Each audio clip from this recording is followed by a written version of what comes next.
this one is spending life like you can see now, and then it was bought by Showman, and it was used for many years as a Showman's engine. And it's been brought back in more recent times and put back to how it was made new as a road engine. And the green livery with the brown wheels, the this one's got red wheels I think, but the correct livery was green with brown on many of these engines. People think of Burrells as being maroon, and that was their standard house colour, but a lot of the Burrells came out new with the green livery like this. Then we have, following that, is a Bowden, it was a steam wagon to start off its time, but when the taxation was increased for steam wagons, it became popular to shorten them and make them into a steam tractor where they didn't pay so much tax. They called a trailer rather than carrying the load themselves. This one locally from Easter Castle, which a lot of you know is just down the road, and I think it's owner, is it the chairman or the president? Very high up in the club. I think he's the president, yes. And then we've got a Wallace and Stevens advanced roller. Now, while the Aveling tandem roller was being described, I mentioned that one of the purposes of the design was to even out the weight of the front and back rolls on the surface and to prevent ripples by in reverse. Well, this was Wallace's offering to achieve the same end, and you'll see that, like the Aveling tandem, it has no flywheel. Now, the reason for that is that a flywheel, when it's spinning, has a great deal of inertia, which takes time to stop when you control it. And that means that the engine, when it's going into reverse, would have a momentary delay at the end of the run, which would lead depression in tarmac. So the idea of the advance was to provide instantaneous reverse to eliminate the risk of rippling the road surface. Following that is another Aveling roller, and this you can see is very much how they all ended up their life. It's very much in the working position. This one's from Wiltshire, and the steam rollers were the last few forms of steam power, and many of them were used up in the 1960s as rollers because the drivers were still able to drive them and look after them to come to all keep them going. I think the last ones I knew coming out of Devon Council were about 1970. And that's followed by another single track compound barrel.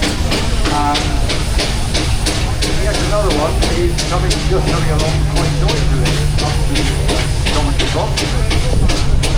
This one has a full-length canopy. This one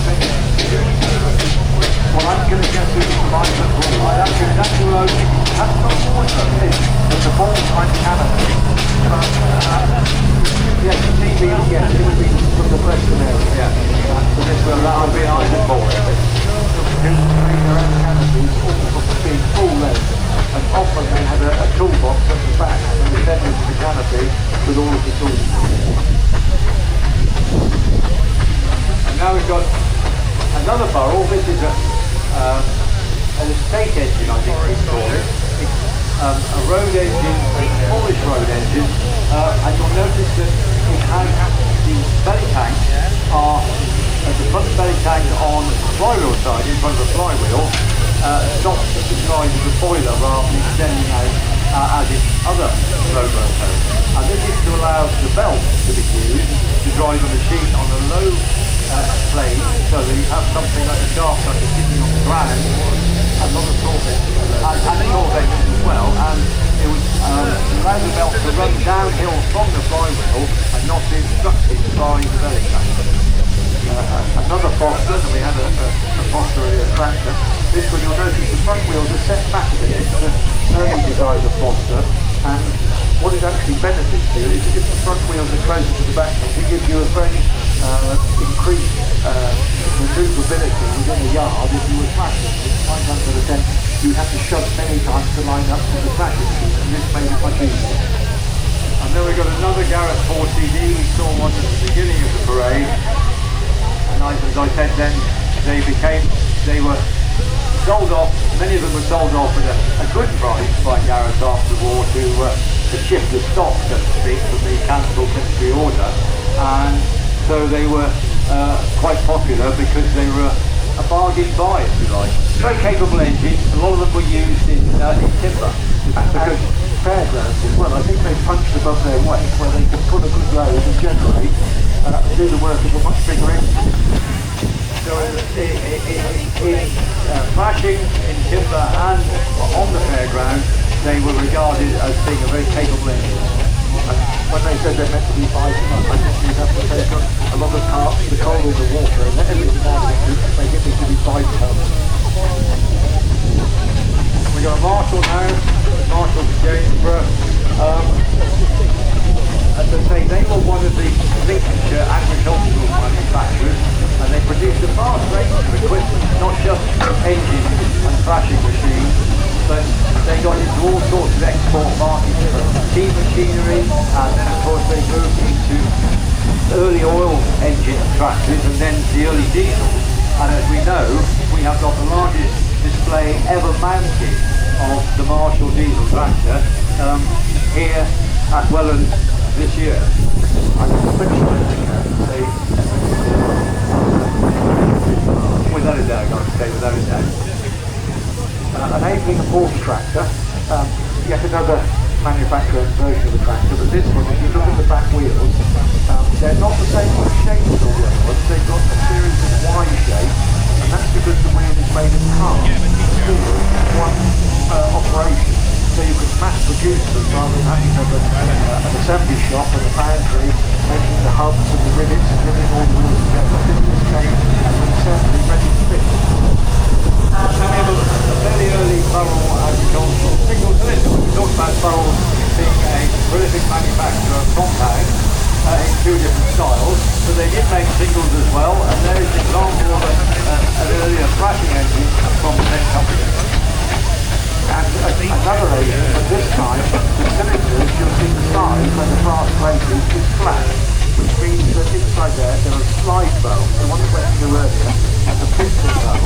It's just a peculiar thing that Hayes and Porter did, then that would be the way to go, but I don't think it's 100% successful, because in about 1930 they went back to the slide valve. We got another phone, and this time again you see the particularly unique features of the last back wheels with large number of spokes, and you were mentioning the suspension margin. Clearly you see on this engine, up and behind the flywheel and in front of the steering wheel is a leaf spring on 2 arms, and this is the suspension for the back axle, and it was a design that's only frozen designed and used. And I think this is the last phone that was ever tractor that was made. There are many wagons after this is the last tractor. So in about 1910, phones switched entirely to wagon production, so certainly was the thing. Another crazy in Shuttleworth, since for many years with Thames Valley here, we moved around the Hungerford area with Philip Johnson. Now it's owned by Captain Ireland and it's great storage back here. It was for many years just without the belly tank, and it went round as an agricultural engine. Philip did a great job of putting it all back together as it was was. Great road engine and quite good. The Burrell coming along behind us is another single crank compound, again displaying this unique arrangement of the diagonally inclined cylinders and the single connecting rod and single set of valve posts. And you will see that this one also is, as I mentioned earlier, in the Burrell green livery with the olive green with the brown wheel. You're in the area, so you get it here.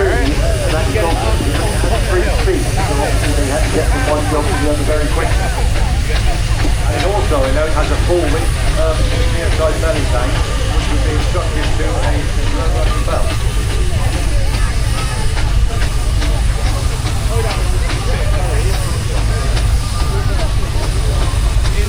So we got 2 boat wagons. The first is a 3/4 scale modern recreation, and then it's followed by a boat wagon earlier. An earlier one was the G-type people with a G. This one has the conventional traction engine type change steering, so the whole front axle fits to steer the wagon, and it's on solid rubber tyres. Following on from that is a Fowler roller, but you'll notice on the front it says John Allen started on. They were contractors, part of the Optus 2 Tower Company as well. but they actually manufactured this roller at Oxford, Caribbean Oxford, because Fowlers at that time were on strike. I think they assembled 4 of them. This one is the only surviving one, but it's actually made not by Fowlers, it's in Fowler Park, but they were on strike, so the parts were just shipped to Oxford and then manufactured there. My grandfather had this roller in 1965. I can remember as a child standing on the footpath when the driver went many, many miles without going anywhere. That comes up a wonderful river park. Now, this is something a little bit different. A Fowler K5 ploughing engine. There were only 2 K5 singles in the country. One for Europe side. This one has actually come back from Yugoslavia or the Czech Republic, I can't remember it. The Czech Republic. It was assembled in Germany by John Fowler had a branch at Magdeburg, which is in southeast Germany, and they did quite a lot of business throughout Eastern Europe, Bulgaria, Romania, and all of that. And steam ploughing was very popular in that part of the world. They've got fast tracks and flat land, as we know, Ukraine produces awful lot of corn. This spent all its life there, and gratefully, the owner has brought it back to make up a pair with the other one that he had. So now we have a pair of K5 singles. K5 is a class of Fowler, and I think it's probably the smallest one that they make. Yes, I can't think of one smaller than that. What about that single piston valve that was the key? The DD, I think it's just slightly larger than that. I'll take your word for it, Mark. Okay, we've now got our first engine from a lesser known manufacturer, Tarford of Andover. This is their B2 tractor. We're back in the tractor world again. The notionally 5-ton maximum weight machine that could be operated by one man. And this is a B2 gear drive, and I emphasise that it's got conventional traction engine type gearing because they also, Target also made a chain drive version, and we may well see one of those later on. There is one on the field. Next is another Foden steam wagon, a steam type or a 6-tonner, and this is, as you would see them before they were cut down, it's a platform truck. This one worked for many, I think it was supplied to a filling company in Hertfordshire, and managed to survive being scrapped because it was used as a tar tanker in the Lake District. For many years it was generous scrap, you get the new bridge museum, and it was then sold off to the Searle family in Portsmouth, and it's recently gained ownership, and I think the champ's done a great job to bring it out and about again. Nice to see. It looks the epitome of a Foden flag, doesn't it? Yeah. And there it is, there is the Target B2 chain drive tractor. And you will see that those of you who notice these things will see that the driving chain is on the offside, inside the rear wheel, and these engines were very, very fast indeed. They had 3 speed, and in top gear they were probably as quick or quicker than any other tractor. And that's followed by another tractor, but this time a Fowler. So you see one earlier tractor, Fowler, all their other had 4 shafts, but this one had 3 shafts style funnel, which slightly goes in the same direction as the wind when it's going along. And also the wind, the only engine I can think of is on the near side. A Marshall S-type compound engine. Now this one started life as a roller, you said, Mark. It was a road roller. A chap called Dick Woolley owned it, which is not a million miles from here. I think the damage while using it, it's been put back together with a tractor engine. And they make Marshall's been making it in this shed. Our first gold medal? Yes, and a 2-speeder. This is the Burrell tractor, the Burrell gold medal tractor. So coordinated in 1987, the RAC held a competition for manufacturers of commercial vehicles to test them out over a period of 4 times, and they had to travel certain distances, carry certain loads, perform certain tasks, and the winner came out as this Burrell tractor, this style of Burrell tractor. So from that moment on, that they actually won the RAC gold medal for that effort. It became known as the gold medal tractor.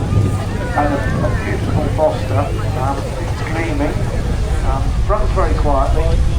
Fosters, their tenders, you'll notice they're not made so much out of folded steel, they're all riveted bands. I think Marshall would have said it must have been something peculiar to Lincolnshire, but a very quiet and nice engine.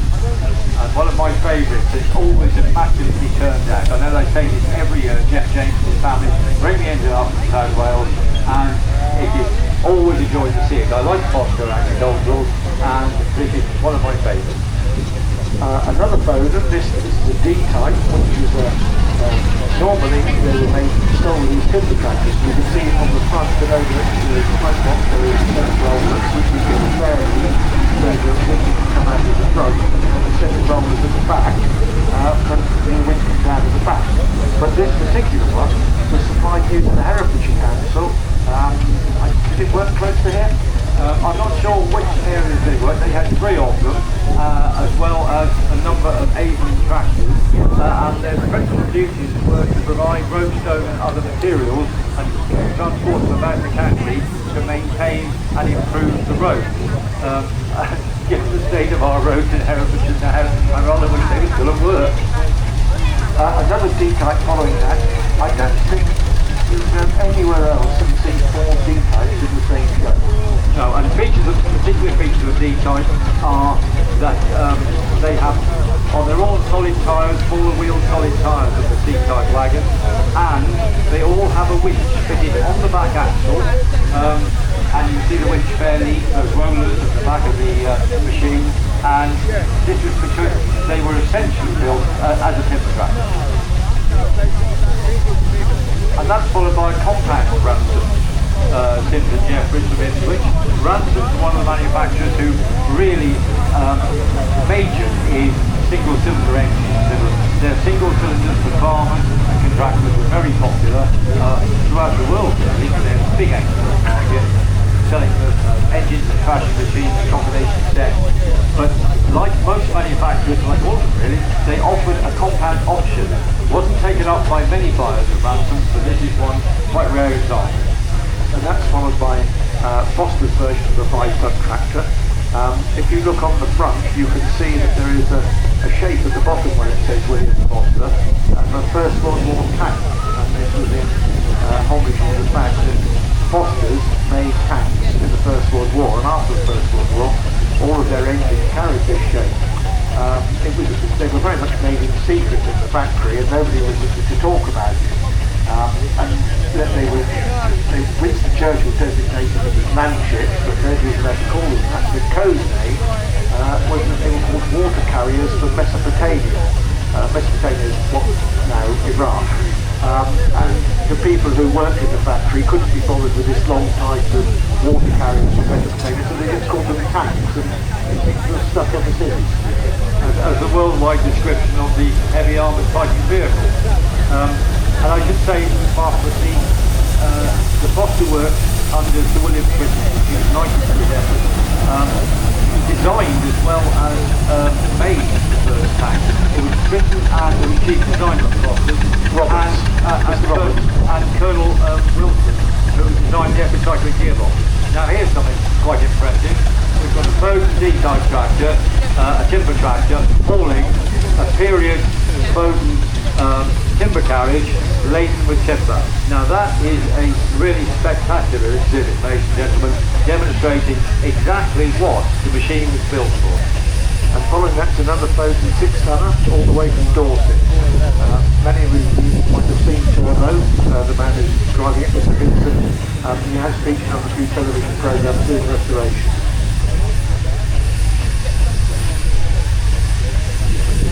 I think we must have had over 10 Bowdens already. Well, excluding single and compound traction engines, the road loco, and numerous wagons. Is this the other Bowden show, do you think? No, it's Marshall. But Alan and myself, we just say that because normally you go to a show, you see 1 or 2 Bowdens, you think, oh, that's good, and to see 10 in one show is fantastic. Something of a Bowden enthusiast, admittedly, of the later era with the timber tractors. I very much heartily endorse the representation of the company here today. Well, ladies and gentlemen, I can't see any more engines coming. Oh, I can, yes, there's one more coming in. No, Oh yes, the plate. because the terrace ranks of the engines standing in the arena are obscured our view from the entrance, so it's rather guess what's coming around in terms of being the smallest. So this is another great single cylinder. It's got much places as well, Yeah. come to think of it. But you don't see that many of them. The particular thing about Clayton and some of the other people, when they made the boilers, a lot of engines you'll notice that the cylinder sits on the boiler in a radius or round shape directly onto the boiler button. Whereas some manufacturers, like Clayton and Duckworth, they made a platform or a lantern, and the cylinder sits on top of it, and it makes it much easier to line it all up when manufacturing. I think that shows an advanced state of engineering. Ably did the same. When I took the went as a complete novice over the first winter I owned my Ailing roller, I took the cylinder off. It made it so much easier to be able to unlock it and lift it off the boiler from its platform.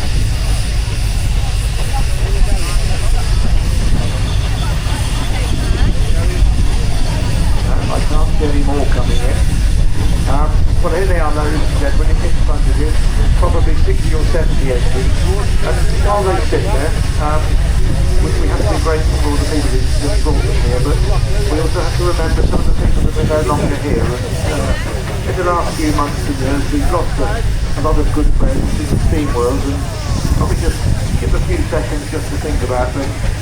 There are far too many to name individually, but some of them huge members of the steam movement, which we all know who they are, but we miss them greatly. And probably when it's time to leave, before you leave Engine Men, as a tribute to all of those people who are no longer with us, you might stand your whistle for us. Just to sort of say thank you to those that have gone on.